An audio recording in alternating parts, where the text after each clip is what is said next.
Hermanos, buenas noches. Los saludo en el nombre de nuestro Señor Jesucristo. Quisiera invitarles a abrir sus Biblias en el libro de Job, capítulo 2. Libro de Job, capítulo 2.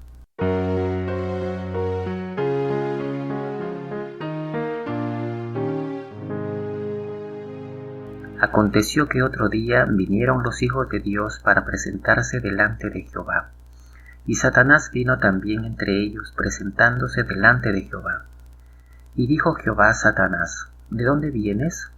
Respondió Satanás a Jehová y dijo: de rodear la tierra y de andar por ella. Y Jehová dijo a Satanás: ¿No has considerado a mi siervo Job, que no hay otro como él en la tierra, varón perfecto y recto, temeroso de Dios y apartado del mal, y que todavía retiene su integridad, aun cuando tú me incitaste contra él para que lo arruinara sin causa? Respondiendo Satanás dijo a Jehová: piel por piel, todo lo que el hombre tiene dará por su vida. Pero extiende ahora tu mano y toca su hueso y su carne, y verás si no blasfema contra ti en tu misma presencia. Y Jehová dijo a Satanás: he aquí él está en tu mano, mas guarda su vida. Entonces salió Satanás de la presencia de Jehová, e hirió a Job con una sarna maligna, desde la planta del pie hasta la coronilla de la cabeza.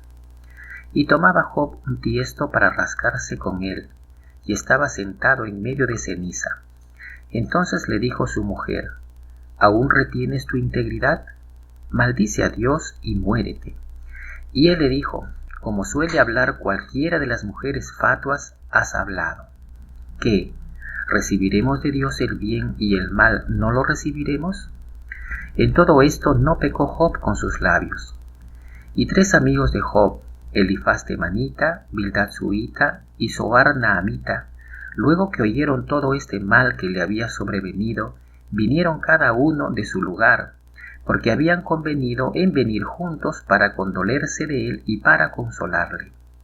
Los cuales, alzando los ojos desde lejos, no lo conocieron, y lloraron a gritos, y cada uno de ellos rasgó su manto, y los 3 esparcieron polvo sobre sus cabezas hacia el cielo. Así se sentaron con él en tierra por 7 días y 7 noches, y ninguno le hablaba palabra, porque veían que su dolor era muy grande.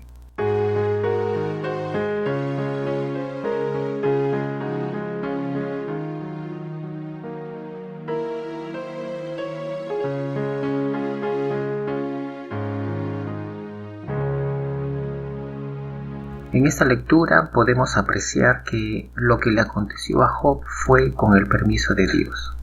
Sin duda no fue nada agradable, no es nada agradable. Imagínate tú que te venga de repente una enfermedad incurable.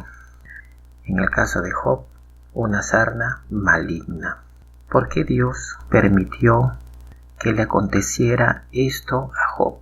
¿Cómo podemos entender que Dios permite sufrimiento en una persona? Si nosotros decimos que Dios es bueno, si nosotros proclamamos o pregonamos, predicamos que Dios es un Dios de amor, un Dios de bondad, un Dios de misericordia, un Dios que tiene pensamientos de bien y no de mal para nosotros, ¿cómo podemos entender que Dios concede la petición, la sugerencia del propio Satanás para causarle daño, herirlo, provocarle esta sarna maligna a Job? Y si nosotros hubiéramos estado en los pies de Job, hubiéramos preferido mejor morir. Es más, el dolor fue tan grande para Job que él en uno de sus discursos va a decir que hubiera deseado mejor no haber nacido. Hubiera preferido que su madre aborte en lugar de nacer y sufrir lo que está sufriendo en su cuerpo. Pero ¿cómo podemos nosotros entender el obrar de Dios? En principio, ¿cómo es que Dios le concede esta sugerencia a Satanás, que ha ido ante su presencia? Y sin duda, entre otras cosas, Satanás va a la presencia de Dios no para postrarse o adorarlos, sino que Él va para acusarnos. Una de los títulos que Satanás tiene es que Él es el tentador y también es el acusador. Entonces Él nos tienta, nos provoca, de alguna manera nuestra propia naturaleza, influenciados por el mundo, los deseos de los ojos y nuestra propia concupiscencia, cedemos a las sugerencias del enemigo, a las tentaciones, pecamos, y una vez cometido el pecado, Satanás va y nos acusa. Él es el acusador. Entonces, entre otras cosas, podemos entender que Satanás ha ido a acusar a Dios del pecado de sus hijos, y en ese momento que Satanás se presenta a Dios, le dice: ¿no has considerado que mi hijo Job retiene su integridad? Nosotros tenemos que destacar aquí la conducta de Job.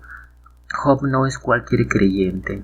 Job es un creyente en Dios firme, es un creyente maduro, es un creyente comprometido con su fe. No es un creyente liviano, no es un creyente que a la menor prueba desiste o abandona o rechaza su fe, ¿no? Apostata, se sale del camino, o peor aún, no es un creyente que le increpa a Dios o toma la decisión de blasfemar a Dios, el nombre de Dios. No, él sabe a quién ha creído, que es poderoso. Como Pablo decía, ¿no? Yo sé a quién he creído y es poderoso para guardar mi depósito hasta aquel día. Entonces, en esa firmeza, en esa fortaleza de su fe, Dios nos demuestra en su palabra que, como dice en otra escritura, no nos ha sobrevenido ninguna tentación que no sea humana, sino que fiel es Dios para dar juntamente con la tentación la salida para que podamos soportar. Entonces, la prueba de Job fue tan grande. ¿Cuál era la tentación? Abandonar la fe. Pero él la pudo soportar debido a su carácter y a su compromiso y a su integridad, debido probablemente a su relación con Dios. Pudo soportar esa grande prueba. Pero entonces, volviendo a la pregunta, ¿por qué Dios permite que sus hijos sufran? ¿Por qué Dios permite? Y hay muchas cosas que han ocurrido en la historia del mundo, en la historia de la humanidad. ¿Por qué nosotros nos preguntamos por qué Dios no interviene en tal circunstancia? ¿O por qué Dios permite tal o cual situación?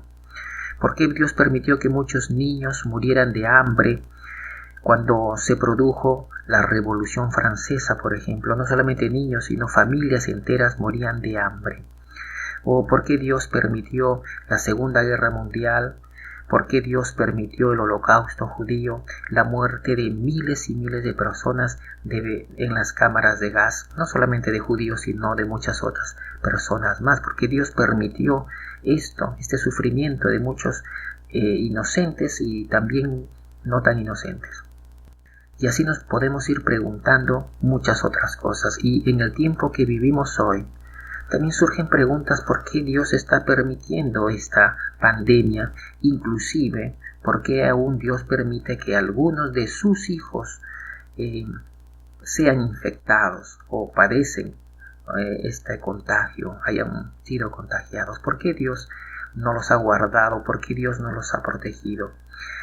Inclusive, nuevamente remontándome a la era cristiana, ¿por qué Dios permitió que muchos cristianos fueran perseguidos por su fe, fueran encarcelados, fueran expuestos al espectáculo en los circos romanos, en los coliseos romanos, para ser comidos, para ser devorados por leones, hombres, mujeres, niños, ante la vista y alegría y regocijo y diversión de los hombres que rodeaban este escenario? ¿Por qué Dios permitió eso? Que muchos fueran crucificados y sus cuerpos encendidos para servir de antorchas humanas, para iluminar los caminos romanos. ¿Por qué Dios permite eso? ¿Por qué Dios permite el sufrimiento en sus hijos? Eso es una de las cosas que nosotros tenemos que tener en claro. Si nos vamos al Nuevo Testamento, por ejemplo, vamos a buscar ahí un pasaje de la Escritura. Este pasaje está en el libro de 2 de Corintios capítulo 12 versículo 7. Y para que la grandeza de las revelaciones no me exaltase desmedidamente, me fue dado un aguijón en mi carne, un mensajero de Satanás que me abofetee, para que no me enaltezca sobremanera, respecto a lo cual 3 veces he rogado al Señor que lo quite de mí. Y me ha dicho: bástate mi gracia, porque mi poder se perfecciona en la debilidad. Por tanto, de buena gana me gloriaré más bien en mis debilidades, para que repose sobre mí el poder de Cristo.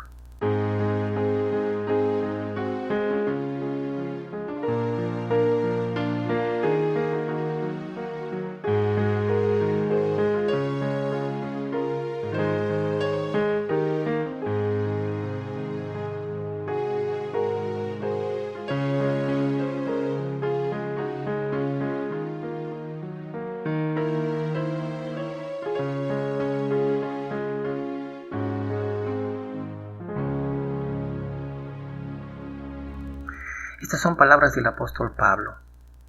El apóstol Pablo ha recibido, dice, según este pasaje, me fue enviado, ¿no?, un aguijón en mi carne. O sea, algo que le perturbaba, le martirizaba, le fastidiaba o le afligía. Un aguijón, cuando tenemos la figura de una persona que está arreando el ganado, el aguijón es un palo en punta, ¿no? Si el pastor va por detrás, entonces para empujar al ganado, con ese palo en punta, que se le conoce como el aguijón, puya, ¿no? Esa es la expresión, si me permiten, hinca, ¿no?, en el lomo del buey para que el buey apresure el paso, camine. Entonces se incomoda y camina. Esa palabra aguijón inclusive la encontramos también cuando Pablo perseguía a la iglesia. En Hechos, capítulo 9, versículo 5, estoy haciendo un paréntesis para comprender esta palabra aguijón. Pablo está narrando su conversión. El Señor, él le dice: ¿quién eres, Señor?, cuando se le aparece en el camino a Damasco. Y le dijo: yo soy Jesús, a quien tú persigues. Dura cosa te es dar coces contra el aguijón. Coces es las patadas que da el buey. Imagínese el buey que está siendo empujado con el aguijón para que camine, y el buey patea, ¿no?, el aguijón. Entonces, lo peor que podría hacer es patear un aguijón, porque alrededor de la pezuña, o un caballo, imaginémonos, alrededor del casco, si bien el casco es duro, pero en la parte interna del casco es muy blando y muy delicado, y recibir el aguijón en esa parte le sería muy muy doloroso. Entonces es inconcebible que un buey o un caballo, si queremos poner la figura, patee contra el aguijón, ¿no? Entonces Pablo estaba haciendo eso, creyendo que adoraba, honraba a Dios, persiguiendo a la iglesia. Él estaba dando coces contra el aguijón. Volviendo aquí entonces al episodio donde Pablo dice: me fue enviado un aguijón en mi carne. Entonces esto era algo que le traía malestar, ¿no?, una pesadumbre tremenda, un dolor, llamémosle así, un dolor en su cuerpo, en su carne, una enfermedad. Entonces él atribuye a Satanás, pero cuando él le pide a Dios en oración que se lo quite, Dios le dice: bástate en mi gracia. En otras palabras, yo estoy permitiendo que esto que te ha acontecido, aunque venga de Satanás, pues yo le he dado el permiso. Aquí la figura es muy semejante a la que encontramos en Job. Job está sufriendo con el permiso de Dios otorgado a Satanás para que lo hiera con una sarna maligna. Lo interesante aquí en el pasaje que hemos leído en 2 de Corintios capítulo 12 es que Pablo, teniendo esta oración, esta súplica ante Dios, él puede recibir la respuesta de parte de Dios. Se le es revelado el para qué. Número 1, Dios no quería que Pablo se enaltezca en sobremanera por las revelaciones que había recibido. Por eso que dice en el versículo 7, para que la grandeza de las revelaciones no me exalte desmedidamente, me fue dado un aguijón en mi carne, un mensajero de Satanás que me abofete, en otras palabras, que me tenga humilde, que me mantenga humillado, que esto evite que en mi carne yo me enaltezca, me enorgullezca, ¿no? Para que no me sienta yo superior o por encima de los demás. Entonces, esto le causaba mucho sufrimiento y él oraba, había pedido, no sabemos si con ayuno, con lágrimas, no sabemos exactamente, pero ya 3 veces había rogado. Y la respuesta de Dios a Pablo es: bástate en mi gracia, bástate en mi gracia. Es decir, no le concede esa súplica. Aquí vemos, si queremos hacer un paréntesis, cuando la oración es contestada pero en negativa, es decir, Dios le dice: no te voy a conceder esto que me pides. Permito que te ocurra esto, porque el propósito es que confíes en mí, que te bastes de mi gracia, porque mi poder se perfecciona en la debilidad. El poder de la palabra de Dios que es predicado en tus labios, ese poder que se te ha otorgado, es como nuestras vidas, que son como vasos de barro, y el barro no tiene nada de qué gloriarse, sino que Dios le ha placido conceder a estos vasos de barro que somos nosotros el poder llevar el precioso evangelio, el poder de la palabra de Dios que puede transformar vidas. Y esto no debe de ninguna manera hacer que nos sintamos orgullosos o nos vanagloriemos. Entonces Pablo responde y dice: por tanto, de buena gana me gloriaré, más bien en mis debilidades, para que repose sobre mí el poder de Dios. Muchos hombres, lamentablemente, se vanaglorían de aquello que han recibido. En el libro de Primera de Corintios, capítulo 4, versículo 7, dice: porque ¿quién te distingue? ¿O qué tienes que no hayas recibido? Mira la palabra recibido. Y si lo recibiste, ¿por qué te glorías como si no lo hubieras recibido?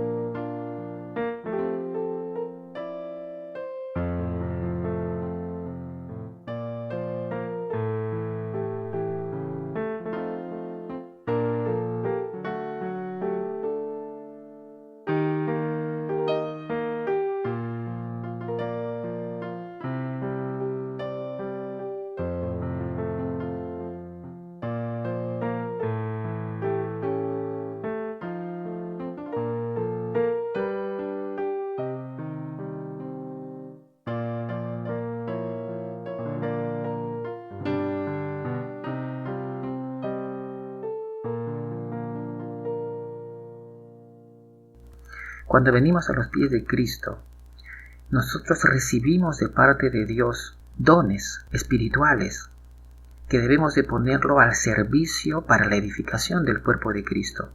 Algunos han recibido dones como el ser maestros, evangelistas, pastores, otros don de servicio, don de repartir, etcétera, etcétera. Hay una lista larga de dones y son cosas que las hemos recibido. Todas estas cosas no pueden de ninguna manera ser motivo de vanagloria o jactancia o de sentirnos superiores a otros. Bien, entonces Pablo había sido elegido desde el vientre de su madre, separado, para ser constituido un apóstol de Jesucristo. Y conocemos por su ministerio cuántas cartas él ha escrito. Por su ministerio se expandió el evangelio. Entonces Pablo, si hubiera sido un cristiano inmaduro, un cristiano carnal, hubiera tenido dentro de su corazón motivos por qué gloriarse. En lo profundo de su corazón hubiera dicho: no hay otro cristiano como yo, que haya fundado tantas iglesias. Yo, por mí, por mi capacidad, por mi ministerio, absolutamente nada.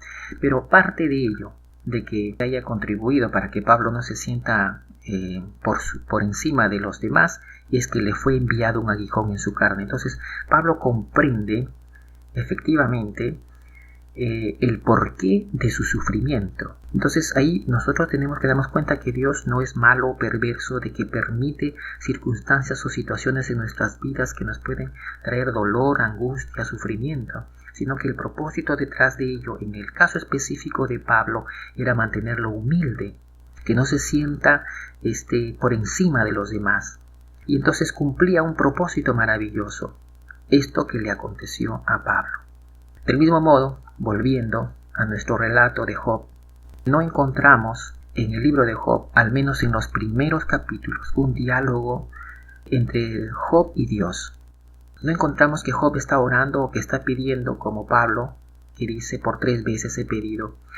Aunque no encontramos esa lectura, con todo, sí podemos intuir que Job oraba por lo que le había pasado, y que Job oraba en todo momento y repitiendo las palabras iniciales que en Job capítulo 1, versículo 20, Job lo había perdido todo, todavía no estaba enfermo, pero había perdido sus hijos, su ganado, sus siervos, sus siervas, su cultivo, todo. Había llegado a un estado de pobreza, su situación había cambiado de ser el hombre más rico, más próspero de la tierra a una situación de calamidad. Y todas estas cosas le vinieron juntas. Entonces Job se levantó y rasgó su manto, rasuró su cabeza y se postró en tierra y adoró. Ahí vemos a Job adorando, orando, adorando a Dios.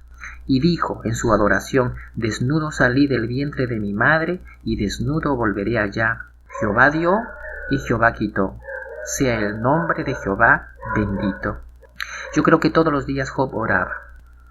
Ya volviendo al capítulo 2, con la sarna maligna, ahí sentado, rascándose con ese tiesto, y yo creo que no había momento en que Job parara de orar, de comunicarse con Dios. Probablemente las palabras de Job serían: tú me diste la vida y tienes la potestad de quitármela.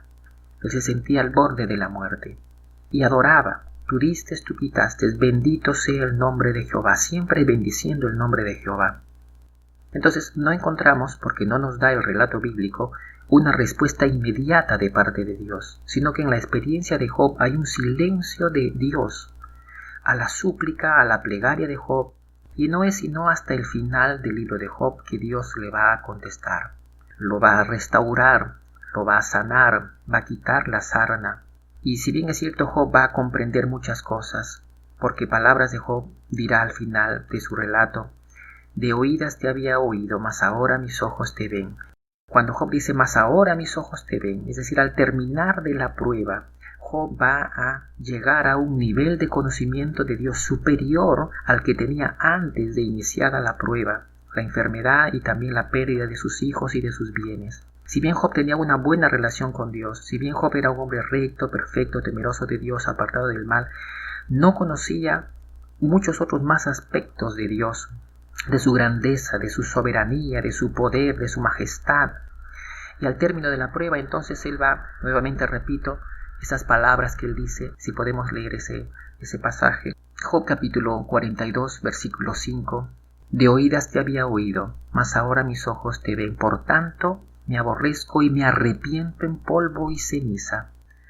Mis palabras, hermanos, para cada uno de nosotros, por la circunstancia en que estamos atravesando. No hay nada que ocurra en nuestras vidas sin el permiso de Dios. No hay virus que nos pueda tocar o afectar sin el permiso y consentimiento de Dios. Toda la creación entera obedece a Dios. Aquí hay algo que nosotros tenemos que comprender, ¿no? Hasta Satanás es un siervo ciego en las manos de Dios. Satanás no puede tocar a los hijos de Dios sin el permiso y consentimiento de Dios mismo. Eso tenemos que tenerlo claro, porque la palabra de Dios nos lo enseña. Satanás se está presentando ante Dios y Dios le está dando este permiso para que le ocurrieran estas cosas. Pablo también comprende claramente que lo que le ha acontecido es un mensajero de Satanás, ese aguijón, ¿no?, en su carne. Tenemos que nosotros, número 1, mantenernos humildes ante Dios. Lo peor que pudiéramos nosotros cometer ante una situación semejante es darle la espalda a Dios. Eso es lo peor de lo peor. Volvernos contra Dios o reclamarle a Dios, reclamarle en un sentido desafiante, en una actitud de orgullo, en una actitud de yo decido no creer en ti, ¿no?, como ha ocurrido en muchas personas que cerraron su corazón para con Dios. Hubieron personas en la historia que de niños fueron criados, educados en la fe cristiana. Crecieron en el conocimiento de Dios, sus padres los llevaron a la iglesia, aprendieron. Pero cuando fueron grandes y sufrieron alguna prueba, alguna dificultad, endurecieron su corazón contra Dios y dijeron: Dios, decido no creer en ti, no existes para mí, porque murió mi mamá, porque enfermó mi hermana, porque ocurrió esto o aquello. La peor actitud que una persona puede tomar es darle la espalda a Dios, ir contra Dios, reclamar a Dios, levantar el puño contra Dios. Veamos, hermanos, y pongamos nuestros ojos más allá de lo que está ocurriendo ahora, en el fruto que traerá lo que nos está aconteciendo. Dios va a traer fruto y frutos de bien, es decir, va a haber mucho provecho para nuestras vidas personales, también colectivas como iglesia y para todos en general. Tengamos un tiempo de oración. Démosle gracias por su palabra. Oremos, hermanos.